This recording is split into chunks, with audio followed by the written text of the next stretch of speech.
തിരുവോണ ദിവസമൊക്കെ നോക്കിയാലും കേരളത്തിൽ ഏറ്റവും സജീവമായി ഡിവൈഎഫ്ഐ എന്ന യുവജന സംഘടന അവരുടെ ഈ ഒരു ഓണസദ്യയാണ് ഇന്നലെ കൊടുത്തത്. വർഷങ്ങളായി നിരന്തരം കേരളത്തിലെ മെഡിക്കൽ കോളേജുകളിലും മറ്റും കൂട്ടിരിപ്പുകാർക്കും പൊതിച്ചോറ് വിതരണം അതാ ഇന്നലെ ഓണസദ്യയായിരുന്നു. അതുമായി ബന്ധപ്പെട്ടൊക്കെ ആളുകൾ അവരുടെ ഒരു സന്തോഷവും സംതൃപ്തിയും ഒക്കെ പങ്കുവെക്കുന്നത് കണ്ടു. ഡിവൈഎഫ്ഐ മക്കളെ നമുക്ക് ഒരു സന്തോഷം തന്നെ, അവരിങ്ങനെ ചെയ്തു തരുന്നല്ലേ. എത്രയോ കാലത്തിൻ്റെ അങ്ങോട്ട് ഇങ്ങനെ എന്തൊരു സേവനൈറ്റങ്ങളൊക്കെ നടക്കുന്നുണ്ട്. എല്ലാവർക്കും അള്ളാഹുവിൻ്റെ അനുഗ്രഹം കിട്ടട്ടെ. ഇത്രയും സിസ്റ്റമാറ്റിക് ആയിട്ട് കൊടുക്കുന്നൊരു സംഘടന കേരളത്തിൽ വേറൊന്നുമില്ല. തൊട്ടപ്പുറത്ത് നോക്കിയാൽ നിങ്ങൾക്കത് മനസ്സിലാവും. That's all. പ്രളയകാലത്ത് ആക്രി മറ്റും പെറുക്കി വിറ്റ് 11 കോടിയാണ് കൊടുത്തത് സർക്കാരിലേക്ക്.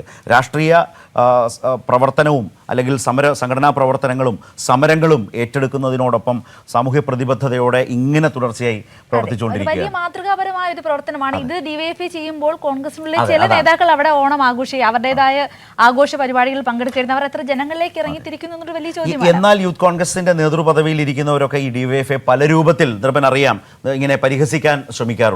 ഡിവൈഎഫ്ഐ എന്ന് പറയുന്ന യുവജന സംഘടനയ്ക്ക് കഴിഞ്ഞ 7 വർഷക്കാലമായി ആകെ ചെയ്യുന്ന പണി എന്ന് പറയുന്ന പൊതിച്ചോറാണ്. ആ വിതരണത്തിന് പിന്നിലൂടെ നടക്കുന്ന അനാശാസ്യ നിയമവിരുദ്ധ ഏർപ്പാടുകളെ പറ്റി ഈ വേദിയിൽ നിന്നുകൂടി ഞാൻ പറയുന്നില്ല. ഇപ്പോൾ നോക്കൂ, ഈ യൂത്ത് കോൺഗ്രസ് എന്ന സംഘടന കേരളത്തിൻ്റെ ഒരു പൊതുമണ്ഡലത്തിൽ നിന്ന് പൂർണ്ണമായും അകന്നു നിൽക്കുകയാണ്. ഒരു തരത്തിലും അവർക്ക് ഒരു യൂത്ത് കോൺഗ്രസിൻ്റെ പ്രാതിനിധ്യം പറഞ്ഞ അല്ലെങ്കിൽ യൂത്ത് കോൺഗ്രസ് ആണെന്ന് പറഞ്ഞ് പൊതുസമൂഹത്തെ അഭിമുഖീകരിക്കാൻ കഴിയാത്തൊരു നിലയിൽ നിൽക്കുന്നു. സാമ്പത്തിക തട്ടിപ്പുമായി ബന്ധപ്പെട്ട പ്രശ്നങ്ങൾ, സംഘടനാ പ്രശ്നങ്ങൾ ഇതെല്ലാം നിൽക്കുന്നു. മറുഭാഗത്ത് നോക്കൂ, ഇന്നലെയൊക്കെ കഴിയുമ്പോൾ സമൂഹ മാധ്യമങ്ങളിൽ ഡിവൈഎഫ്ഐ എന്ന് പറയുന്ന സംഘടന ഈ തിരുവോണ ദിവസവും ഏറ്റവും അധികം മികവോടെ ആളുകൾ ചർച്ച ചെയ്യുന്നൊരു യുവജന സംഘടനയായി നിൽക്കുന്നത് കൂടി നമ്മുടെ മുമ്പിലുണ്ടല്ലോ നൃപൻ.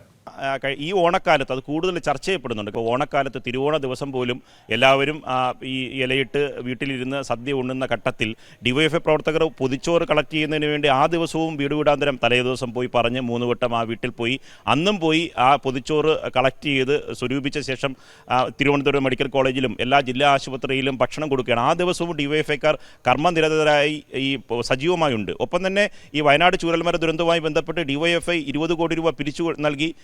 പിന്നെ ആ പണം ഇപ്പോൾ 100 വീട് പണിയാനുള്ള പണം സർക്കാരിന് നൽകി. ആ പണവുമായി ബന്ധപ്പെട്ട് മുഴുവൻ തുകയും കൈമാറുകയും മുഖ്യമന്ത്രിയാണ് പണം സ്വീകരിച്ചത്. അതിൻ്റെ നിർമ്മാണ പ്രവർത്തനങ്ങൾ അവിടെ തുടങ്ങി. അപ്പോൾ യൂത്ത് കോൺഗ്രസ് പ്രഖ്യാപിച്ചു 30 വീടുകൾ അവർക്ക് പണം പിരിച്ചെടുക്കാൻ കഴിഞ്ഞില്ല. 88 ലക്ഷം രൂപ പിരിച്ചെടുത്തതിൽ തന്നെ കണക്കുകൾ ബിരിയാണി ചലഞ്ച് നടത്തിയ പണം എവിടെ പോയെന്നറിയില്ല. അപ്പോഴും അവരുടെ യൂത്ത് കോൺഗ്രസിൻ്റെ സംസ്ഥാന പ്രസിഡന്റ് ഇത്തരം വിവാദങ്ങളിൽപ്പെട്ട് കേസുകളിൽപ്പെട്ട് പ്രതിയായി നിൽക്കുന്നു. യൂത്ത് കോൺഗ്രസിൻ്റെ സംസ്ഥാന ഭാരവാഹിയെ തിരഞ്ഞെടുക്കാൻ കഴിയുന്നില്ല. ഇത്തവണ ജനങ്ങൾ അത് പരമാവധി ഏറ്റെടുക്കുകയും പരമാവധി സോഷ്യൽ മീഡിയയിലൊക്കെ താരതമ്യം ചെയ്യുകയും ചെയ്തു. കാരണം ആക്രി പറക്കിയും ജനങ്ങളിൽ നിന്ന് പണം സ്വരൂപിച്ചും ഈ പൊതിച്ചോറൊക്കെ കളക്ട് ചെയ്തുമൊക്കെ തന്നെ ജനങ്ങൾക്കൊപ്പം കൂടെ നിൽക്കുന്ന ഒരു സംഘടനയും ഒരു സമര സംഘടനയും മറുഭാഗത്ത് ഇത്തരത്തിലെ കേസുകളിൽ പ്രതിയാവുകയും ഭാരവാഹി ഇല്ലാതാവുകയും ഈ ചലഞ്ചുകൾ നടത്തി പണം സ്വരൂപിച്ച പണം ഇവിടെ പോയെന്ന് അറിയാത്ത അവസ്ഥയിലേക്ക് പോകും. ഒപ്പം തന്നെ ശരത്ത് നമ്മൾ പറയാം, പണം പിരിച്ച് 88 ലക്ഷം രൂപയെ പണം പിരിച്ചു, അതിൽ അഴിമതിയാണ് എന്ന കാര്യം പറയാം. പക്ഷേ അങ്ങനെ പിരിച്ചെടുക്കാനുള്ള കഴിവില്ലെങ്കിൽ അതെങ്കിലും യൂത്ത് കോൺഗ്രസിൻ്റെ സംസ്ഥാന പ്രസിഡന്റ് സംസ്ഥാന ഭാരവാഹികൾ അംഗീകരിക്കണം. കാരണം ഒരു നിയോജക മണ്ഡലത്തിൽ നിന്ന് 2 ലക്ഷം രൂപ പോലും യൂത്ത് കോൺഗ്രസിന് പിരിച്ചെടുക്കാൻ കഴിയുന്നത്. അതായത് താഴെ തട്ടിൽ പ്രവർത്തകരില്ല, റീൽസിൽ മാത്രമായിരുന്നു യൂത്ത് കോൺഗ്രസ്. അതിൻ്റെ പ്രതിസന്ധിയാണ് ഇപ്പോൾ കോൺഗ്രസും യൂത്ത് കോൺഗ്രസും സമൂഹത്തിൽ അനുഭവിക്കുന്നത്. ഇത് നേരത്തെ നേതാക്കൾ പറഞ്ഞു, രമേശ് ചെന്നിത്തലയൊക്കെ പറഞ്ഞു ഡിവൈഎഫ്ഐയെ കണ്ടു പഠിക്കണം. ആ രമേശ് ചെന്നിത്തലയെ പോലും തള്ളിപ്പറഞ്ഞുകൊണ്ട് വളരെ മോശമായ പദപ്രയോഗങ്ങളാണ് യൂത്ത് കോൺഗ്രസിൻ്റെ സംസ്ഥാന പ്രസിഡന്റായിരുന്ന രാഹുൽ മാങ്കൂട്ടത്തിൽ നടത്തിയത്. ആ പ്രസംഗവും ഒപ്പം തന്നെ ഡിവൈഎഫ്ഐ പ്രവർത്തകർ കഴിഞ്ഞ ദിവസം ഈ പൊതിച്ചോറും സദ്യയൊക്കെ വിതരണം ചെയ്യുന്ന ആ ഭാഗവും രണ്ടും ചേർത്ത് സോഷ്യൽ മീഡിയയിൽ സജീവമായി പാർട്ടി പ്രവർത്തകരൊന്നുമല്ല, അല്ലാതെ ജനങ്ങൾ അത് ഷെയർ ചെയ്യുന്നുണ്ട്. അതാണ് ഏറ്റവും പ്രധാനപ്പെട്ട കഴിഞ്ഞ ദിവസങ്ങളിലുണ്ടായ കാഴ്ച.